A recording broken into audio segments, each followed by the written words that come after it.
Auditorio amable, una vez más concurrimos a esta cita con todos aquellos que generosamente destinan su tiempo para intentar como un servidor penetrar en ese pasado remoto y muchas veces en un pasado no tan remoto sobre la historia general de Sonora. Nos hemos venido basando en los capítulos de una modesta obra de un servidor denominada Sonora de la Prehistoria del siglo XXI, en pocas palabras, que fue hecha en 1999. He hecho varias reediciones, sin embargo, ya la obra requiere ser corregida y aumentada porque pues ya va a cumplir, el año que entra va a cumplir pues prácticamente los 20 años, ¿verdad? Sin embargo, estamos terminando esa obra, estamos en los últimos, estamos alrededor del sexenio de don Abelardo L. Rodríguez, que fue gobernador de Sonora de 1943 a 1948, dejando un año, el último año de su gobierno, al secretario de gobierno, que era el licenciado Horacio Sobarzo, un connotado notario público de la ciudad y a su vez secretario de gobierno en su momento del general Rodríguez. Al terminar don Horacio Sobarzo en 1949, para la siguiente terna, propiamente hubo un solo candidato que fue apoyado evidentemente por el general Rodríguez, aunque hubo ciertos diferendos después, pero realmente el industrial cementero, nativo de Bavispe, don Ignacio Soto Durazo, llega a contender por el Partido Revolucionario Institucional, el PRI, en 1949, contra un aguerrido líder setemista, fundador de la Federación de Trabajadores de Sonora, CTM en Sonora, en el estado, que fue Jacinto López, que a su vez había salido del gremio de, propiamente, él se dedicaba a ser oficial zapatero y había sido impulsado por un famoso político sonorense que tenía en la calle Guerrero un expendio de licores donde dice, con broma decía, don Enrique el Chiludo Contreras, que era hacía ahí un tanguarniz, que hacía una bebida ahí que vendía como si fuera mezcal o tequila o qué sé yo, y ahí se juntaba con Jesús Yorigüín López y un grupo del grupo de fuerza que tenía dentro del PNR, porque era un grupo bastante peleador, y sacaron a Jacinto como secretario general de la Federación de Trabajadores de CTM, que la CTM en Sonora se fundó en junio de 1937, como ya se dijo en el programa anterior, y la CTS, que era la Confederación de Trabajadores de Sonora, auspiciada por el gobierno del general Román Yocupicio, se había creado en 1900, un mes antes, el mayo de 1937. Y ahora nos correspondería esa lucha que dan electoralmente en 1949 Ignacio Soto y Jacinto López. Jacinto tenía esa virtud de ser conocido únicamente como Jacinto en el medio obrero campesino del estado. Un hombre decente, serio, aguerrido luchador, y que es vencido por Ignacio Soto Durazo. Sin embargo, Jacinto, que era parte de la Unión General de Obreros y Campesinos de México, la UGOSEM, donde también estaba a nivel nacional Vicente Lombardo Toledano, que había sido fundador de la CTM a nacional, un intelectual y un político de izquierda prácticamente marxista, y Jacinto se da a robado, a fraude electoral, y durante 2 semanas en un edificio cerca por ahí de las calles, cerca del Parque Madero, pero sobre la calle Cerdán, creo que era una iglesia, algo por el estilo, ahí tiene su gobierno aduciendo que había sido robado. Entre 1940 y 1955, Sonora tiene un resurgimiento en materia de infraestructura hidráulica. Hay que recordar que el general Plutarco Elías Calles, en su gobierno de 1924 a 1928, había creado la Comisión Nacional de Irrigación, se habían hecho algunos estudios y sobre todo se concluye entre ese periodo del 1940 a 1955 en el estado de Sonora se concluirían las siguientes presas. La presa de la Angostura, llamada Lázaro Cárdenas, por haberse hecho en su sexenio, en el río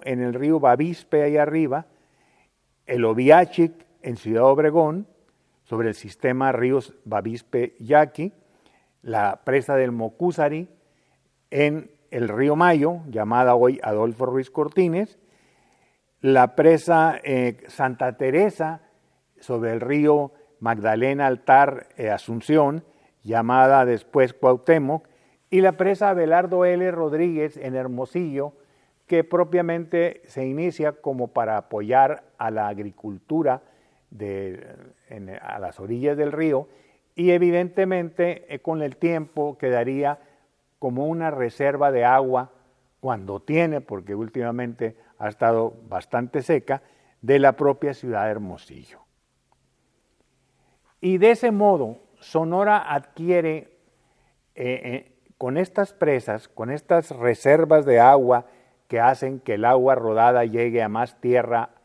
cultivable en el estado, porque estamos hablando de todo el estado, llega a 505,000 hectáreas de riego, una frontera interesantísima para la época que no creo que, salvo Sinaloa, pudiera tener una cantidad de hectáreas de riego como esta. Curiosamente, se había triplicado la cantidad de tierra arable regada por agua rodada, valga la expresión, de 1940 a ese 1955. Así, de ese modo, se había materializado un sueño que habían tenido los presidentes sonorenses, generales Álvaro Obregón en 1920-24, su periodo, y el general Plutarco Elías Calles en 1924-28. El presidente Adolfo Ruiz Cortines, que había sucedido en 1952 a el licenciado Miguel Alemán a nivel nacional para el sexenio 1952-1958, tiene como norma tratar de apoyar que fuesen gobernadores de los estados específicos de los estados específicos de México a gentes que tuvieran relación con personajes que hubieran sido gente importante dentro de la Revolución Mexicana, y evidentemente aquí él habla con doña María Tapia, viuda del general Álvaro Obregón, y le dice que quisiera impulsar a uno de sus hijos. Se impulsa al señor Álvaro Obregón Tapia, pero curiosamente la Conseja Popular siempre ha dicho que el verdadero candidato a la gubernatura de esa época, 1952, hubiese sido 1955, perdón, dentro del periodo todavía de don Nacho Soto, hubiera sido Francisco Obregón Tapia, su hermano, que tenía una gran relación como líder de los productores agropecuarios privados en el estado de Sonora y sobre todo en el Valle del Yaqui, donde era un personaje indiscutiblemente. Pero don Álvaro Obregón le tocaría ser gobernador de Sonora porque Pancho, su hermano, como se le decía, Pancho Obregón, no tenía la edad de los 35 años y Álvaro sí la tenía. A don Álvaro le tocó enfrentar una serie de problemas interesantes, como sería la expropiación del latifundio Green en Cananea, tierras sobre todo de orden pecuario, o sea, ganaderas, donde se reparten 200,000 hectáreas Y hay una serie de conflictos con grupos agrarios, entre los que andaba Jacinto, que inclusive Jacinto va a dar a la cárcel un tiempo, virtud de estas circunstancias. Sin embargo, el latifundio es repartido y se forman los ejidos ganaderos. Igualmente don Álvaro tuvo que sortear un problema político tremendo en el municipio de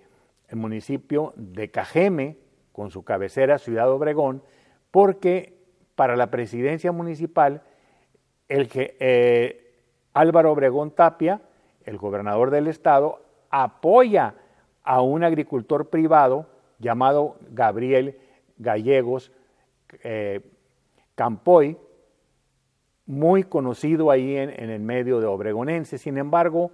la CTM, que tenía su fuerza mayor en el Valle del Yaqui, como hasta la fecha también, con obreros y campesinos, impulsan a uno de sus gentes importantes, sus líderes, llamado Rafael Contreras, alias el Buki Contreras, un nombre bastante popular ahí en Ciudad Obregón, y se da una circunstancia de orden político, inclusive tiene que intervenir el ejército, por varios meses lo patrulló al Cajeme, se dio un muerto el día de las elecciones, que tengo entendido un soldado de una manera accidental dispara y muere un campesino llamado Pascual Acuña, tengo entendido, y a la postre Gallegos Campoy no llegaría, el Buki Contreras tampoco llegaría, y quedaría como candidato propiamente Gilberto, otro agricultor llamado Gilberto Oros. Con Sonora en vías de convertirse en el granero de México vía las casi 600,000 hectáreas que les comentaba, 505,000, el proceso de gobernador de 1961, en que le tocaría entregar 1955 a 1961 al señor Obregón Tapia, el Partido Revolucionario Institucional, que era propiamente el que dominaba la escena política de la época, como ya he sabido, decide utilizar un sistema diferente al que tradicionalmente había hecho. Impulsa a 3 personas: el general Ricardo Topete Almada, gente protegida gente que fue siempre protegida por el general Álvaro Obregón en el tiempo de la Revolución, y después un personaje importante en el sur del estado. También se impulsa al político urense, licenciado Fausto Acosta Romo, que había sido senador y que estaba radicado en la Ciudad de México, pero siempre con grandes intereses políticos aquí en el estado, donde tenía mucha simpatía. Y en última instancia, un tercer candidato, que fue el licenciado Luis Encinas Johnson, que había cubierto periodos como rector de la Universidad de Sonora. Evidentemente se dan conflictos, los topetistas hicieron desórdenes en el estado, inclusive aquí en Hermosillo, el propio Álvaro Obregón, me contaron gentes que vivieron la época, como mi querido amigo ya fallecido, líder agrario, Ramón Cota Borbón, que inclusive hubo unas manifestaciones donde tuvieron que echar gases, la policía judicial del estado, gases que inclusive provocaban diarreas, y que le tocó ver a políticos muy importantes que estaban con Topete, pues huir por las casas, por ahí cerca del Jardín Juárez y todo lo demás. El hecho es que,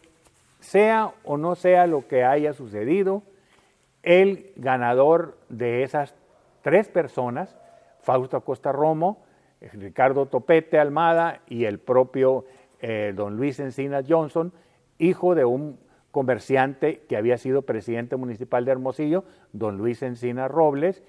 y es electo para el periodo 1961-1967. A don Luis Encinas, un hombre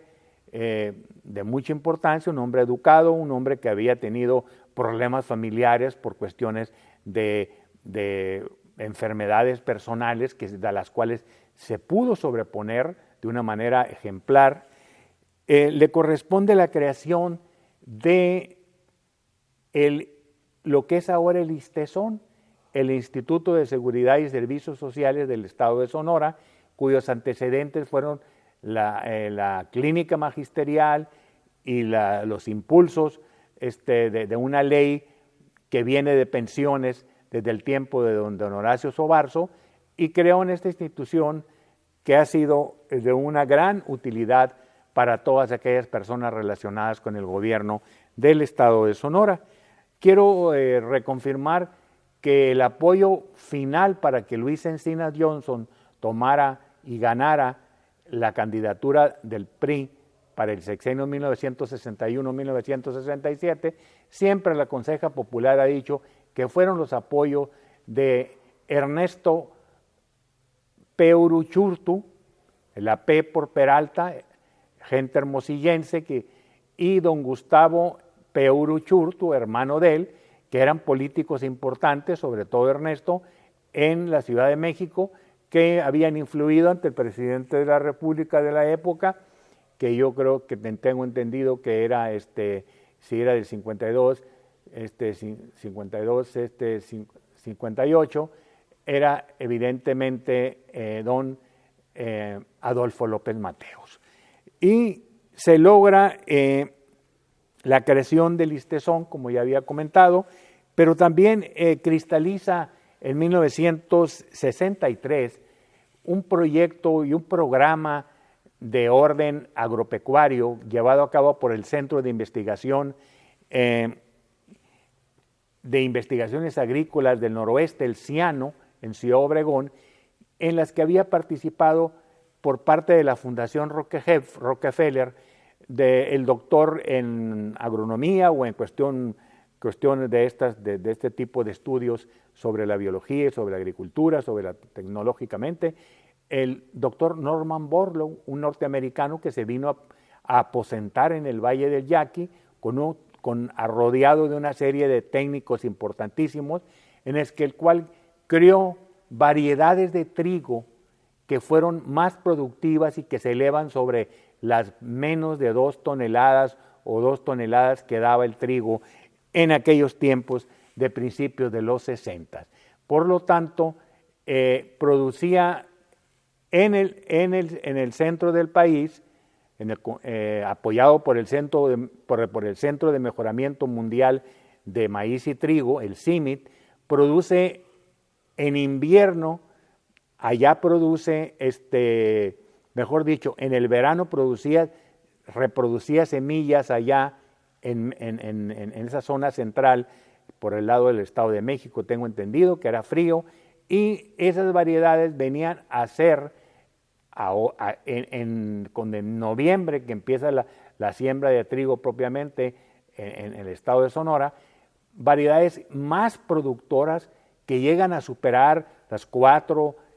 más de 4 toneladas. Entonces viene lo que se llama la Revolución Verde. Esa Revolución Verde le permite a Sonora ser exportador de semilla para países del oriente que tenían hambrunas por falta de productos vegetales, granos que darle de comer a sus pueblos, y Sonora se hizo famoso en el mundo entero por la Revolución Verde de Norman Borlaug, que recibió el Premio Nobel de la Paz en 1970, gracias a que había contribuido a acabar o a combatir a la hambruna a nivel universal. De igual manera, Encinas no es reconocido generalmente, pero le toca a él percatarse que el gobierno de los Estados Unidos, en el Capitolio en Washington, le había pedido a cada uno de los 50 estados de la Unión 2 personajes que fueran representativos de su estado. El estado de Arizona escoge a un constructor, que no conozco el nombre, mejor ustedes a dispensar, y a un personaje cuya vida había sido propiamente hecha en México, que es el padre Quino, Eusebio Francisco Quino, un misionero jesuita de origen italiano, pero nacido en una región que estaba bajo el dominio de Austria, que era Trento, pues la provincia autónoma de Trento, y va Luis Encinas con el señor presidente de la República, Gustavo Díaz Ordaz, y le dice, fíjese, don Gustavo, que los norteamericanos nos están quitando un personaje que es vital para la historia de Sonora. ¿Y quién es ese personaje? Pues Eusebio Francisco Quino, un hombre que llega el 13 de marzo de 1687 a la misión de los Santos Reyes de Cucurpe para iniciar de ahí, en 1687, una labor sin precedentes en el mundo cristiano de la época, donde crea en lo que es la parte desértica de Sonora, lo que es la pimería, e inclusive en el estado, en el hoy estado de Arizona, que estaba evidentemente era mexicano hasta 1847-48, y creó 24 misiones religiosas que eran establecimientos también con un sentido socioeconómico para apoyo de las etnias, para apoyo propiamente de los pimas altos, o tojono, o odam, o pápagos, como se les denomina, y estamos hablando de las misiones de Magdalena, San Ignacio de Cabórica, que no es de Caborca ni mucho menos, estamos hablando de Caborca propiamente, de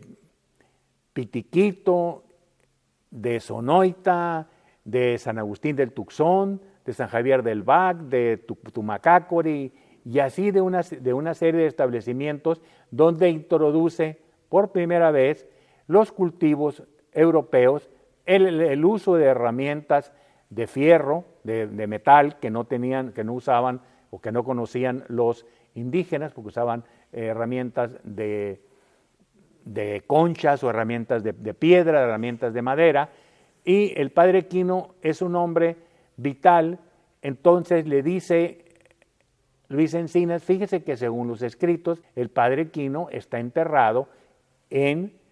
Magdalena y quisiéramos nosotros contribuir para que fuesen encontrados sus restos, para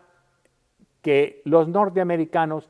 no nos quiten este héroe que es propiamente sonorense. Hoy, les digo, hoy 2018, el padre Eusebio Francisco Quino, alias el padre Quino, es uno de los sonorenses o el sonorense más importante en la humanidad, sonorense por adopción, aclaro. Y en mayo de 1966, durante el periodo de Luis Encinas, se encuentran los restos en Magdalena, donde se hace una cripta para poner los restos ahí, donde intervienen el Instituto Nacional de Antropología e Historia, por el doctor Wilberto Jiménez Moreno, la Universidad de Arizona, la Universidad de Arizona en Tucson, el gobierno del estado de Sonora y el municipio de Magdalena, para contribuir en las excavaciones que llevarían al encuentro de los restos del padre Quino, que todavía están en la plaza monumental que tiene Magdalena. Ahora también hay que reconocer que Luis Encinas fue el impulsor en Sonora de un gran escultor de magnitud nacional denominado Julián Martínez Sotos, y Julián Martínez es el autor de las estatuas de Quino, que está hoy frente a la catedral, una estatua que ha sido viajera, que estuvo en el periférico, o sea, el Boulevard Quino y el periférico norte, y viajó un poquito más hacia el Tecnológico de Monterrey, ahí en la carretera, y hace algunos años, por instancias del arzobispo Ulises Macías, está hoy frente a la catedral en la plaza Zaragoza de Hermosillo, donde está la estatua ecuestre, que es la mejor estatua del padre Quino en el mundo. Evidentemente, estatuas de Julián están en Tucson, en Phoenix, y están también en el lugar de nacimiento del padre Quino en la provincia autónoma de Trento. Entonces, Julián Martínez es un escultor que hizo también las estatuas de los presidentes, Adolfo de la Huerta, de Abelardo Rodríguez, Álvaro Obregón y Plutarco Elías Calles, que se encuentran en el Boulevard Rodríguez de Hermosillo. Vamos a saludar a nuestros queridos amigos que se acuerdan de vez en cuando de nosotros. Como siempre, a sus órdenes, la próxima semana nos veremos de vuelta.